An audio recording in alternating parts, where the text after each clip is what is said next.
Hello everyone, BEd versus BTC में आज supreme court में सुनवाई हुई है छत्तीसगढ़ वाले मामले को लेकर के। सुनवाई में क्या कुछ हुआ, सारी चीजें लेकर मैं आपके पास हूं। जो जो डिस्कशन हुआ और जिस तरह से जो है आर्गुमेंट हुआ है वो सभी चीजें आपको बताई जाएंगी।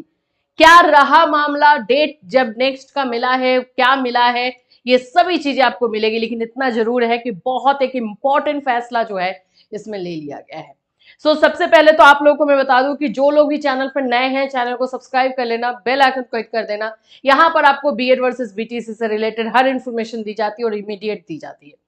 सबसे पहले तो मैं आपको बताऊं कि जो आज सुनवाई हुई है मतलब धुआंधार है। 22 से 23 मिनट की सुनवाई थी टोटल, कंटिन्यूअस जो है ये आर्गुमेंट चला है और हर किसी ने अपनी बातों को रखा है। बीएड के एडवोकेट्स को ज्यादा अपनी बातों को रखने का मौका नहीं मिला है, फिर भी वो रख रहे थे।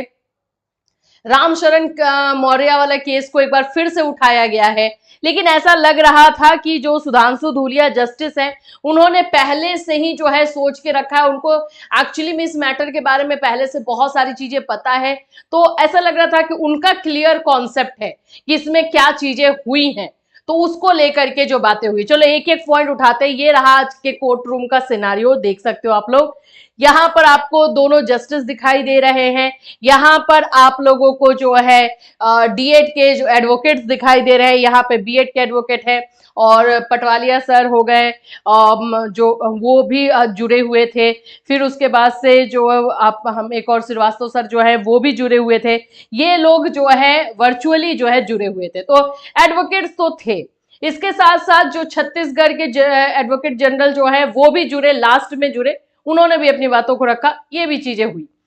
देखो एक्चुअल में जो जस्टिस सुधांशु धूलिया का है, ये दो चीजों पे एकदम कॉन्सेप्ट क्लियर है। 11 अगस्त 2023 को जो फैसला आया, 11 अगस्त 2023 को जो फैसला आया था उसमें जो है बीएड को बाहर किया गया। ठीक है, बीएड को उसमें बाहर कर दिया गया था, बीएड को हटा दिया गया 1 to 5 से, और जो 2018 का गैजेट था उसको क्वेस्ट कर दिया गया। ये सभी चीजें जो है उन्होंने बहुत अच्छे तरीके से बोल दी है कि ये चीजें जो है हो चुकी है, ये 11 अगस्त के फैसले के बारे में।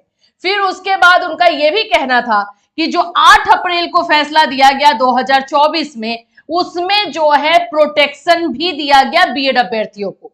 लेकिन देखो बात फर्स्ट कहां रही थी पता है? अपॉइंटमेंट और सिलेक्शन में। मैंने आप लोगों को पहले ही बताया था कि जब कोई वैकेंसी निकलती है तो डायरेक्ट अपॉइंटमेंट नहीं हो जाता है, प्रोसेस में चलता है। इसी प्रोसेस को क्लियर करते हुए सुधांशु धूलिया ने क्लियर किया है कि we talked about appointment not selection. तो इनका यह कहना है कि अगर किसी भी कैंडिडेट का, बीएड कैंडिडेट का 11 अगस्त 2023 के पहले अपॉइंटमेंट हो गया है, जिसमें प्रोटेक्शन दिया गया है जो 8 अप्रैल को हुआ है, तो अगर अपॉइंटमेंट हो गया है और साथ ही साथ वो किसी तरीके के जो है कोर्ट और ये सारे चक्करों में नहीं है, वहां से किसी तरीके डिसीजन नहीं आया है, तो उनको प्रोटेक्ट किया जाएगा, उनको प्रोटेक्शन मिलेगा। लेकिन अगर किसी भी कैंडिडेट का सिलेक्शन हुआ है, पूरा अपॉइंटमेंट प्रोसेस कंप्लीट नहीं हुआ है, सिर्फ सिलेक्शन में है, तो उनको जो है बिल्कुल प्रोटेक्शन नहीं दिया जाएगा, वो उसमें नहीं इंक्लूड होंगे। इन चीजों को जो है आज सुधांशु धूलिया ने क्लियर किया है। ठीक है, बीएड के एडवोकेट जो है रंजीत कुमार जी, वो फिर से एक बार रामशरण मौर्य को लाने की कोशिश की, वहां पर भी उन्होंने बताया ये उतना काम नहीं किया, क्योंकि इसमें जो है मीनाक्षी अरोड़ा जी जो डीएलएड के एडवोकेट है, उन्होंने इसको काउंटर करते हुए ये कह दिया कि रामशरण मौर्य में ना ही जो है वो लोग किसी केस में गए थे, ना ही उन्होंने चैलेंज किया था, तो ये जो 8 अप्रैल वाला फैसला आया है उसके अकॉर्डिंग वैसे भी सेम है। तो ये सारी चीजें हुई। इसमें जो इंपॉर्टेंट एक और चीजें थी, उसको मैं बता दूं। जस्टिस सुधांशु धूलिया ने ये सिंपल कह दिया है कि रूल इज रूल, जो नियम बना है सो नियम बना है। BEd is not qualification for 1 to 5, 1 to 5 में बीएड क्वालिफिकेशन नहीं है, ये रूल है, ये हमें मानना होगा। और डीएलएड ही क्वालिफिकेशन है 1 to 5 में, ये मानना होगा। तो उन्होंने इसको पूरी तरीके से क्लियर कर दिया। ठीक है, फिर उसके बाद से उन्होंने ये कहा कि आप लोग रिव्यू के लिए क्यों नहीं जा रहे हो, आप लोग क्यूरेटिव के लिए क्यों नहीं जा रहे हो। मतलब वो बीएड एडवोकेट को ही जो है सजेशन दे रहे थे कि आप लोग रिव्यू या क्यूरेटिव के लिए जाइए। तो वहां पर बीएड के जो एडवोकेट थे उन्होंने कहा कि हम ऑलरेडी जो है रिव्यू के लिए किया गया है और उसकी भी सुनवाई होगी जल्दी, और ये चीजें जो है हुई। मीनाक्षी मैम ने भी रामचंद्र मौर्य को जो है काउंटर किया है और उन्होंने 8 अप्रैल का जो डिसीजन था उसमें बताया है कि किस तरह से जो फैसला दिया गया वो है। रविंद्र श्रीवास्तव जो बीएड एडवोकेट थे उनकी बातों को नहीं सुना गया, वो वर्चुअली थे, वो बार बार जो है अपनी बातों को रखना चाहते थे लेकिन उनको नहीं सुना गया है। ठीक है, अभी यहाँ पर पूरा जो चीज हुई है उसमें नेक्स्ट डेट दिया गया है 28 अगस्त का। आपको लगेगा कि अरे वाह, बीएड वाले की तो चीजें हो गई कि 28 अगस्त को जो है उनको डेट मिल गया, डेट तो ये लोग चाहते ही हैं, लेकिन नहीं। देखो बाकी सारी चीजें जो है क्लियर होंगी जब कोर्ट ऑर्डर अच्छे से आ जाएगा। अभी जितनी चीजें पता चली है उसमें यही है कि जस्टिस सुधांशु धूलिया ने कहा है कि जो चीजें अभी चल रही है हम अभी उसमें इंटरफेयर नहीं करेंगे, इंटरफेरेंस नहीं होगा। डायरेक्टली 28 अगस्त को अब इसकी सुनवाई होगी और फिर से बहुत सारी चीजें जो रह गई हैं उसे सुना जाएगा।